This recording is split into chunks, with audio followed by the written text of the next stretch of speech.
Good morning and welcome back to BIFA TV, your daily dose of industry information. Today we're discussing how a freight forwarder can utilise book and claim within their operations. Joining me today is Sam Warren, who's the Sustainability Manager at Woodland Group, and he's also the Chair of BIFA's Sustainable Logistics Policy Group. Sam, thanks for joining us. No problem, thank you for having me. So first of all, can you please explain what the term book and claim actually refers to? Sure, so book and claim is a way of claiming fuels in a way that's indirect. So it's not physically linked to the use of the fuel within your shipment.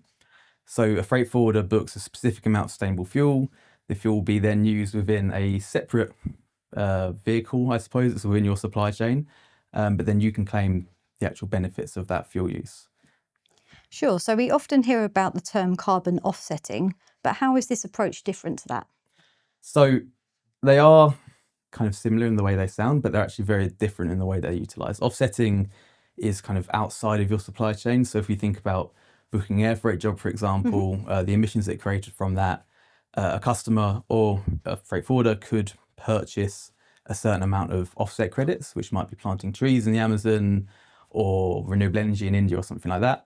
Insetting, on the other hand, as it says on the screen, is funding the carbon emission reductions or removals that actually happen within the supply chain. So it's really kind of meant to be more credible and meant to help shift the industry in a positive direction, whereas offsetting is just kind of compensating for something that's happened already in the past. Sure, so could you talk us through how you would typically organise book and claim for a freight shipment? Sure, so you can see a diagram here on screen. So if we look at the top sort of section first, figure 1, we can see that actually what physically happens when SAF is used within an air freight job. The SAF refinery is separate from a fossil fuel refinery. The fuels are then blended, delivered to an airport, that's stored at the airport, bunkered there, and then it's entered into a plane and the plane flies from A to B. When that happens, the Scope 1 emission savings, which are the kind of the emissions created and responsible by the airline themselves, they have complete kind of control of them. They can reduce those emissions, but Scope 3 reductions are kind of left separate. So those that are actually flying or have goods on that plane can't claim the reductions as well, just the airline can. Then what happens is we have kind of figure 2. And so what happens is when those kind of Scope 3 reductions are created, they're then booked on a registry. It's basically a blockchain. And then, as I say, within figure 2, you can then see that different shipments that might fly from different airports go from A to B. They'll be using typical Jet A kerosene fuel.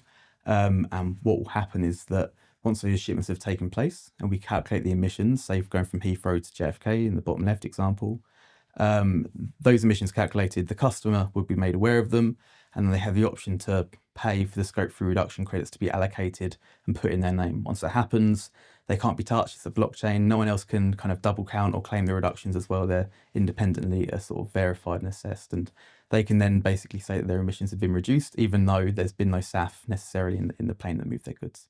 So Sam, you mentioned double counting. Can you please elaborate? Sure, yeah. So one of the concerns that some people have around book and claim is that where the freight shipment that has alternative fuels used in it is happening someplace and then the reductions are being claimed elsewhere, there's worry that maybe they're going to claim the reductions in the actual shipment that had alternative fuels used in it. But there are ways to avoid that, and they're already in effect. There's groups like Smart Freight Centre who released kind of very solid guidance in terms of how we have to approach what they call market-based measures. It's another word for book and claim. Sure. But they essentially suggest that registries are used. Some of the most common are 123 Carbon. However, IATA have also kind of working on their own, and there's various work going on across the industry to make progress on that. But once these fuels are booked on these registries, on these blockchains, they can be claimed once and never again, and they're logged and publicly available to everyone. So yeah, that kind of allows the risk of greenwashing or double counting to be avoided, because we know for certain they can only ever be claimed once. Sure. Sam, thank you so much for your update this morning, and thank you for joining us. No problem. This is a topic that is discussed at our Sustainable Logistics Policy Group. If you'd like to get involved, please get in touch. The contact details will be found in the description below. That's all for today's episode of BIFA TV, your daily dose of industry information.